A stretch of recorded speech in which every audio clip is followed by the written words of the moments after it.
Ça y est, c'est à mon tour de me lancer, de traverser l'écran, d'arrêter de n'être qu'un consommateur et de devenir aussi un créateur. Parce que j'ai plein de choses à raconter. Ici, dans cette chaîne, je veux partager ma vision des choses, du monde et des hommes, pour la confronter et l'améliorer. Je veux expliquer comment mener sa vie en racontant directement comment je mène la mienne. Et bien sûr, je ne la mène pas déjà parfaitement. C'est pour ça que je veux faire cette chaîne, pour qu'on apprenne ensemble à l'améliorer. Je vais aussi raconter vers quoi je tends et pourquoi je pense que tous les hommes devraient tendre vers cela. Je vais raconter mes erreurs pour pas que tu fasses les mêmes. Bien sûr, t'expliquer comment je les ai surpassées. Je vais parler des problèmes que l'homme et la société n'arrivent pas à surpasser et pourquoi. Je vais parfois, mais je n'aime pas trop parler de l'actualité, qui témoigne de ce que je pense ou de ce que je raconte. Par exemple, des entrepreneurs qui ont une vision semblable et qui agissent directement sur la société, ou bien des catastrophes et plus généralement des faits de société actuels. On va essayer de ne pas rendre tout ça ennuyant. De toute manière, je ne suis pas un clown qui est là pour te divertir le soir. Ici, on suit un développement personnel et non une course au plaisir stérile. Finalement, c'est un peu le journal de bord d'un homme qui essaie de s'épanouir, de grandir, d'avoir la meilleure vision des choses et de faire le bien. Plus simplement, de devenir vertueux. Je ne pense pas que je suis le seul à chercher à bien mener sa vie, et j'espère en inspirer plein à continuer ou bien à adopter ce chemin escarpé, car il est le seul, vrai et noble, qu'un homme puisse prendre, et le seul qui le rendra pleinement heureux et accompli dans son existence.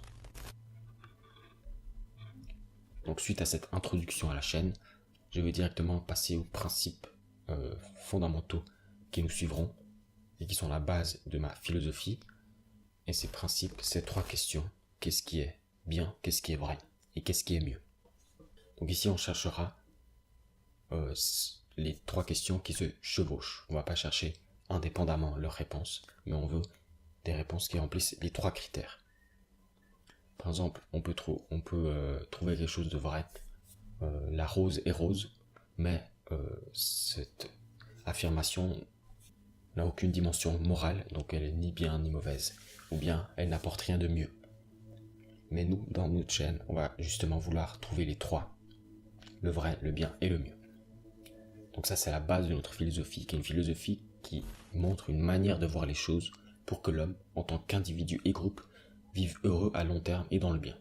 Donc, j'essaie pas de résumer les principes de l'univers à coup de vérité objective, juste je tente de montrer une manière de voir les choses qui favorise le bien-être de l'homme dans son ensemble. Donc on voit que dans cette base, c'est des questions. Donc il y a un combat incessant pour trouver les meilleures réponses. Et du coup, la question c'est comment arriver à ces réponses grâce à des outils. Et les outils qu'on va utiliser et qu'on doit utiliser, c'est la raison, la logique, la connaissance, l'objectivité. Bien sûr, c'est une liste non exhaustive. Je vais en reparler plus tard. Donc on va procéder à une remise en question grâce à ces outils. Et bien sûr, il y a différentes barrières entre l'homme et cette remise en question. On va appeler ça les ennemis ou bien les obstacles. Donc c'est par exemple l'ego, les désirs destructeurs, les émotions, la subjectivité, les croyances et visions préétablies, les traumatismes psychiques liés à l'enfance et les biais cognitifs. Encore une fois, c'est une liste non exhaustive. Et c'est là, je pense, tout notre travail et le travail que l'homme doit mener.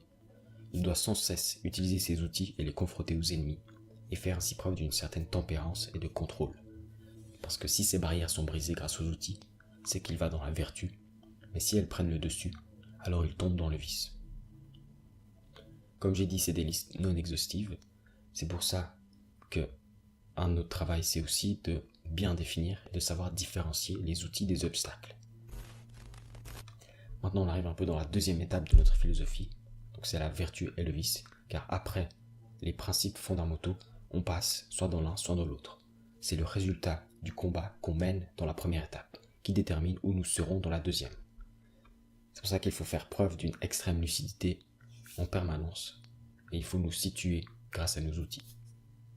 Par exemple, tu as une vision matérielle de la réussite à cause de tes parents, alors tu remets en question, grâce à la raison notamment, et tu tires une nouvelle conclusion qui te rapproche de la vertu.